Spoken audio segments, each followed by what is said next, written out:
Assalamualaikum warahmatullahi wabarakatuh. Sahabat Karnus dimanapun teman-teman berada. Alhamdulillah kita sudah beberapa hari ini menjalani puasa Ramadan gitu ya. Dan sebagaimana kemarin-kemarin ya, kita hadir dalam kajian Karnus spesial Ramadan. Kita mengupas konsep Karnus berhubungan terkait dengan kesehatan kita dan juga perintah Allah Subhanahu wa taala di dalam Al-Qur'an maupun As-Sunnah gitu ya. Nah, pada kesempatan kali ini saya akan melanjutkan pembahasan sebelumnya. Kita lebih spesifik lagi tentang membahas tentang sumber segala penyakit gitu ya. Jadi karena topik konsep Karnus ini adalah mempelajari tentang cara cerdas untuk sehat, maka kita harus cerdas, kita harus tahu sumber penyakit itu dari mana, sehingga kita bisa menyelesaikan ke akar permasalahannya. Jadi kalau kita berdoa mendapatkan kesembuhan yang tidak mendatangkan penyakit kembali, itu harus tahu sumber dari penyakit tersebut. Gitu ya. Baik, langsung saja kita kupas tentang sumber segala penyakit dalam perspektif konsep Karnus. Nah, kemarin kita sudah membahas tentang kedzaliman manusia, kesalahan manusia. Tapi pada kesempatan kali ini kita nggak cuma sekedar melihat kesalahannya, tetapi kita akan mengkaji tentang sumber penyakitnya di mana. Nah, ini ada salah satu hadis yang diriwayatkan dari Imam Al-Hafiz As-Suyuti rahimahullah ya. Dikatakan bahwa al-aslu kulida al-barodah. Jadi sumber segala penyakit itu adalah al-barodah. Al-barodah itu adalah dijelaskan di situ jeleknya pencernaan makanan. Nah, hadis ini memang ada beberapa yang mencoba untuk mengkaji, tapi selama ini kalau saya cari di internet ya, itu biasanya hanya mengupas tentang kebanyakan makan gitu ya, atau tidak mengikuti sunnah makannya gitu ya. Tapi kalau di konsep Karnus itu ternyata sebenarnya tidak didasarkan hadis ini ya. Tapi Pak Iwan ini mencoba untuk merangkai keilmuan gitu ya. Jadi Pak Iwan itu mempelajari ternyata tubuh manusia itu adalah puncak dari segala macam ilmu ya. Ada biologi, kimia, fisika di situ ya. Dan itu ternyata baru ketahuan ternyata memang benar segala penyakit itu dari pencernaan yang buruk. Kenapa? Tadi kemarin kita sudah membahas tentang lambung kita. Itu adalah gerbang bioreaktor tubuh kita yang selama ini sering bermasalah karena dalam tanda kutip kebodohan kita gitu ya. Karena kita tidak tahu sifat dan bagaimana cara perawatannya gitu ya. Oke, kita akan bahas gitu ya. Jadi ilustrasi terbentuknya penyakit gitu ya. Saya pakai diagram yang kemarin supaya teman-teman semakin menancap ya. Jadi kalau pelajaran itu diulang-ulang, itu biasanya kalau kita belajar itu semakin kuat gitu ya. Repetisi itu adalah kunci dari memori kita, long term memory gitu ya. Jadi gini teman-teman, tadi kemarin kita membahas tentang makanan yang kita makan nih. Ada karbohidrat, ada protein, ada lemak, ada vitamin dan mineral, itu kita makan dikunyah di sini. Gitu ya. Nah, yang pertama, sebisa mungkin teman-teman kunyahlah dengan baik. Gitu ya. Kunyahlah dengan baik. Karena ini juga membantu sistem penyerahan. Gitu ya. Kemudian masuk ke sini, masuk ke lambung. Gitu ya. Nah, tadi saya katakan bahwa asal segala macam penyakit itu adalah pencernaan yang buruk. Kalau lambungnya teman-teman tadi itu sering dinetralkan, maka apa yang terjadi? Maka makanan-makanan ini tidak bisa dicerna dengan baik. Oke, glukosa ya, atau misalnya karbohidrat ya. Karbohidrat karena dicerna di mulut, itu sudah bisa membentuk glukosa. Ya, kan ada enzim petialin. Terus di sini mungkin karena karbohidrat itu gampang dicerna, di sini meskipun netral ya, mungkin masih karena kena remasan ini ya, lambung itu juga masih bisa dicerna. Akhirnya apa? Berarti ada beberapa glukosa meskipun sedikit itu masuk ke dalam pembuluh darah melalui usus halus. Ya, ini kajian sebelumnya sudah ada ya, yang saya terangkan usus halus sebagai jembatan atau gerbang. Nah, tadi protein ini dia akan bisa dipecah menjadi asam amino itu hanya di lambung. Dengan catatan lambungnya itu baik, lambungnya itu asam, ya sesuai dengan fitrahnya. Kemudian ada enzim yang dipakai untuk memecah protein ini menjadi asam amino. Kalau asam aminonya ini nggak terbentuk, akhirnya dia lanjut nih jadi feses. Lah lemak, teman-teman, lemak ini dia tidak dipecah, tapi langsung dibungkus. Lemak itu nggak larut dalam darah ya, karena dia sifatnya itu nggak larut di dalam darah. Akhirnya sama Allah itu dikasih sebuah mekanisme dilindungi protein, namanya lipoprotein, gitu ya, lipoprotein. Akhirnya setelah dibungkus sama lipoprotein, kayak kue klepon gitu ya, itu nanti akhirnya dibawa oleh darah, diedarkan. Tetapi teman-teman, sebelum masuk ke sel ini itu nggak mau kalau masih bentuk polimer, dia harus bentuk monomer. Lah trigliserid tadi itu bentuknya ini ya, ada 3 molekul tadi ya, itu harus dipotong. Yang memotong ini itu adalah enzim lipase namanya. Nah, enzim lipase ini dia dari asam amino bahan bakunya. Asam amino dari mana? Dari protein. Kalau proteinnya tadi tidak tercerna di dalam lambung, maka yang terjadi apa? Tidak ada enzim lipase. Kalau nggak ada enzim lipase, maka lemak di dalam darah ini numpuk, teman-teman. Nah, makanya kenapa ketika terjadi penetralan asam lambung, yang terjadi di dalam darah kita itu banyak. Istilahnya kenapa kok akhirnya jadi banyak lemak, ya banyak lemak menumpuk di dalam darah, akhirnya jadi hipertensi karena ibaratnya selang ya teman-teman ya, selang itu kalau ada yang menyumbat akhirnya tekanannya tinggi, makanya itu terjadi hipertensi, gitu ya, hipertensi. Nggak cukup hipertensi nanti tadi karena protein glukosa berkurang ya, kemudian lemaknya berlebih menutup sel. Akhirnya sel ini mulutnya itu ketutup, teman-teman. Padahal Allah itu sudah menyematkan satu mekanisme, sel ini baru membuka mulutnya kalau ada yang mengetuk pintu. Lah, yang mengetuk pintu itu namanya insulin. Ini sedikit lebih ini ya, makanya saya minta agak lebih sedikit fokus ya, karena ini agak berat, tapi nggak apa-apa, aja nanti bisa diputar beberapa kali gitu ya. Lah, kalau ditutupi sama lemak, ya, reseptor insulin ini yang alarmnya ya, itu nggak bunyi, teman-teman. Istilahnya selnya ini, inti selnya ini, otaknya sel ini budek, nggak dengar gitu ya. Diketok-ketok selnya itu. Ini ada glukosa, nggak bisa masuk. Hanya gara-gara tadi ketutupan ini. Jadi makanya kenapa kok orang-orang diabetes itu kok kaitannya sama insulin ini banyak? Iya, karena satu insulin nggak cukup. Akhirnya pankreasnya disuruh bikin insulin lagi, lebih. Akhirnya hiperinsulin gitu ya. Lah, ini yang terjadi. Akhirnya apa? Ya udah kena hipertensi tadi ya. Kemudian kena diabetes gitu ya. Kemudian sel-sel kita ini akhirnya kelaparan, banyak yang mati ya. Kematian sel ini menyebabkan banyak purin. Purin akhirnya asam urat dan seterusnya. Belum asam urat yang dari makanan tadi, misalnya ini ada jeroannya nih, enak, ada paru dan macam-macam ini adalah banyak selnya, karena nggak mampu dicerna ya jadi kolesterol dan asam urat gitu ya. Nah, jadi ternyata nggak sesimpel sakit mah, teman-teman, harus diminumin obat mah, enggak. Kalau seperti itu malah justru rentetannya itu banyak.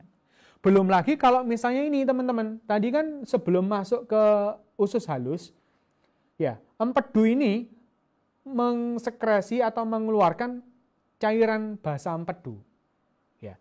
Itu kalau misalnya lambungnya dinetralkan, apa yang terjadi? Lama-kelamaan, teman-teman.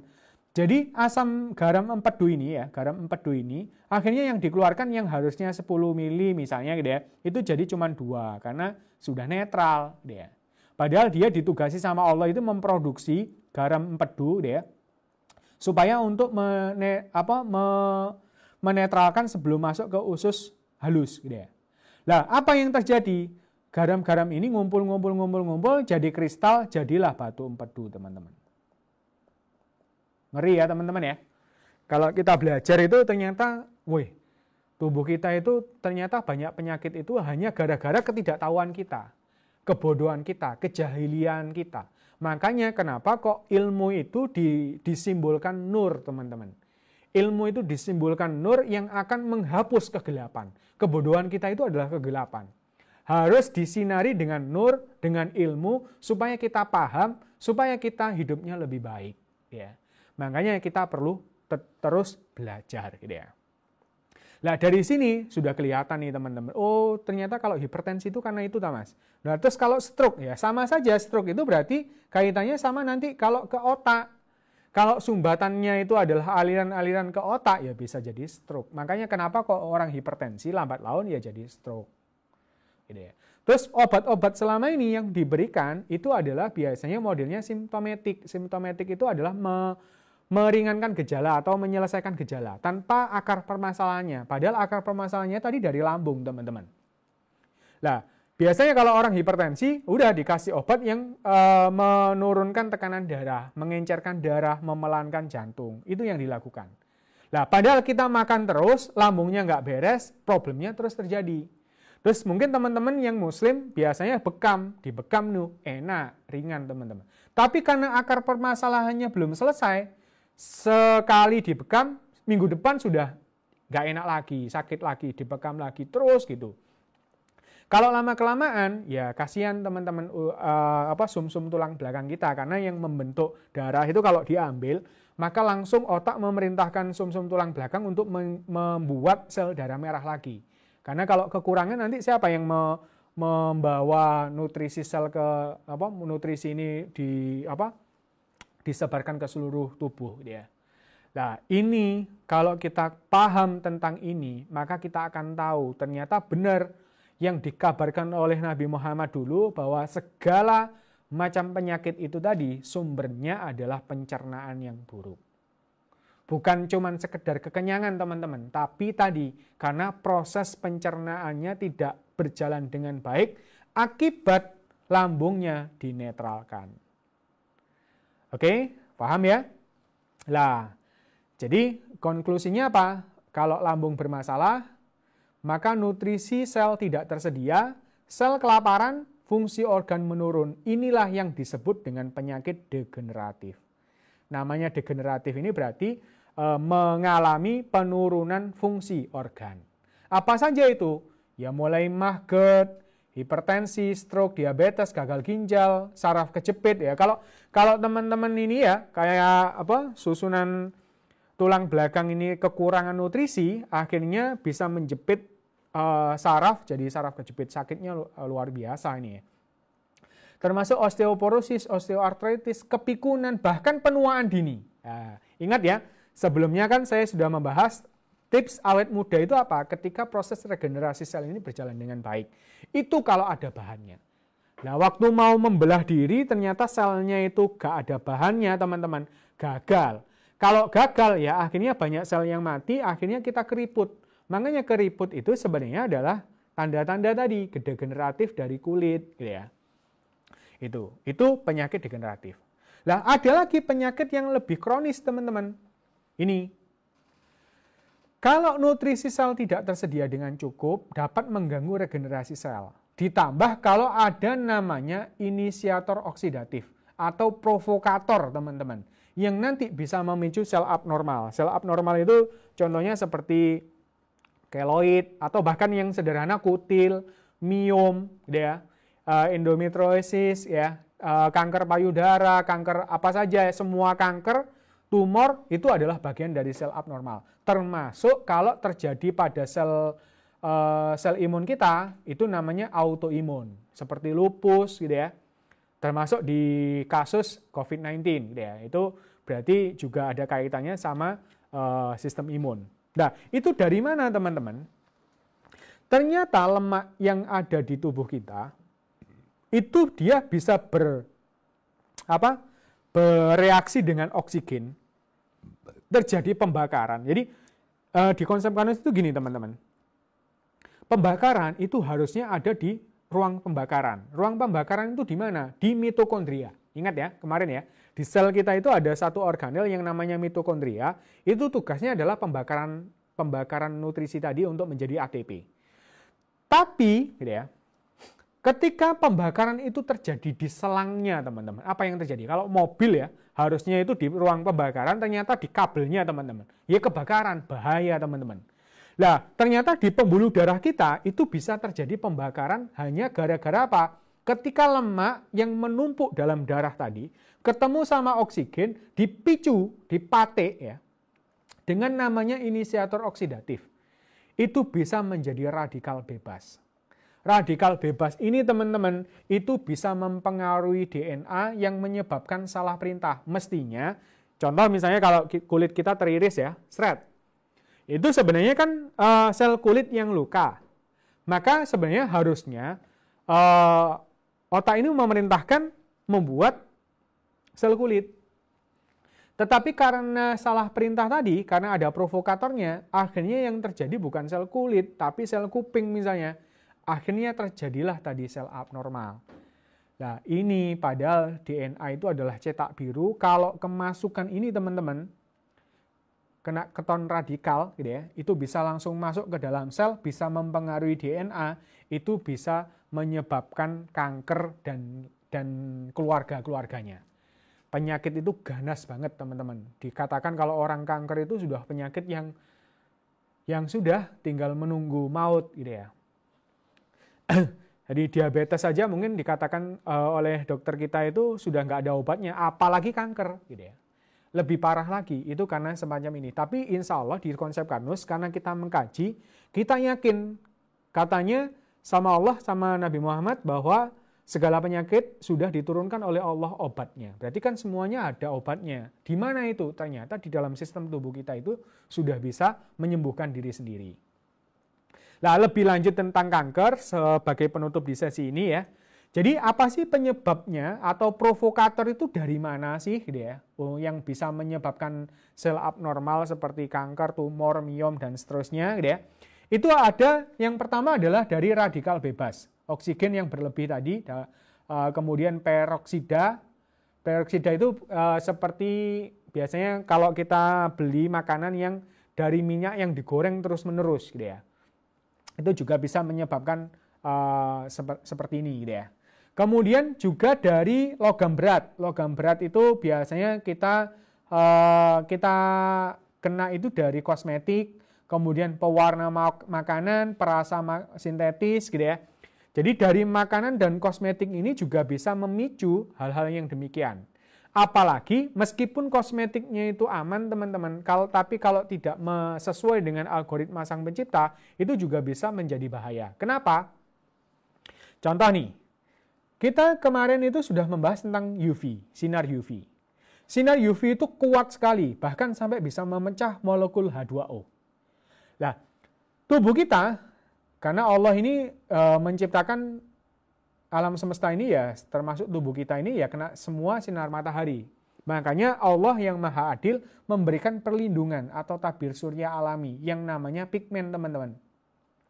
Ironisnya sama orang-orang sekarang ini banyak saudara-saudara kita yang kepingin cantik dan kepingin putih. Jadi mindsetnya mereka cantik itu putih. Akhirnya yang terjadi pakai pemutih teman-teman. Pemutih ini sebenarnya mengubah algoritma dari kulit kita agar tidak membentuk yang namanya pigmen. Kalau nggak ada pigmennya teman-teman, maka bahaya. Benar misalnya dikasih sunblock ya, tapi begitu sekali saja lupa nggak pakai sunblock, maka langsung kena tembakan sinar UV ini bisa langsung membuat DNA kita itu mulet teman-teman, berubah. Dan itu nanti bisa menjadi kanker. Makanya kenapa kok banyak saudari-saudari kita ya yang kena kanker itu dari kaum Hawa gitu ya. Karena demikian gitu ya. Termasuk karena sel-sel di rahim ya yang sering biasanya kanker rahim ya. Kemudian kanker serviks ya. Itu karena sering berganti sel di sini. Karena peluruhan kan sel-selnya mati ya dikeluarkan harus diganti. Lah kalau kena tadi itu radikal bebas kemudian merubah sini akhirnya jadi kanker teman-teman. Lah termasuk polusi. Polusi itu mulai asam knalpot, reaksi kimia di laboratorium ataupun pabrik. Kita nggak bisa menghindari namanya polusi, teman-teman. Kenapa? Karena kita keluar rumah sudah kena asam kendaraan bermotor. Makanya kita perlu perlindungan. Oke lah, kalau sudah sistemik ya, dunia ini sudah banyak polusi ya, maka kita harus bisa mensiasatinya dengan baik. Nah, nanti di konsep Karnus itu ada mekanisme untuk perlindungan DNA. Yang penting teman-teman di kesempatan kajian Karnus pada hari ini itu tahu bahwa ternyata dampak tadi itu luar biasa. Dan kita sudah paham sekarang bahwa ternyata memang benar segala macam penyakit bersumber dari pencernaan yang buruk, dan kalau mau lebih dispesifikkan itu akibat dari penetralan asam lambung. Demikian, semoga bermanfaat, gitu ya. Semoga bisa menjadi pencerahan. Jangan lupa kalau itu memang sesuatu yang baik, sesuatu kebenaran, maka sampaikanlah. Karena masih belum banyak teman-teman yang mengenal konsep Karnus. Jadi kalau misalnya ada seseorang yang kita seru kebaikan, kemudian mengikutinya, insya Allah kita juga akan mendapatkan kebaikan yang sama tanpa mengurangi kebaikan dari yang mengikuti kita. Inilah amal jariah kita di Pendekar Nusantara atau Karnus, gitu ya, dengan konsep Karnus, cara cerdas untuk sehat. Demikian, terima kasih. Assalamualaikum warahmatullahi wabarakatuh.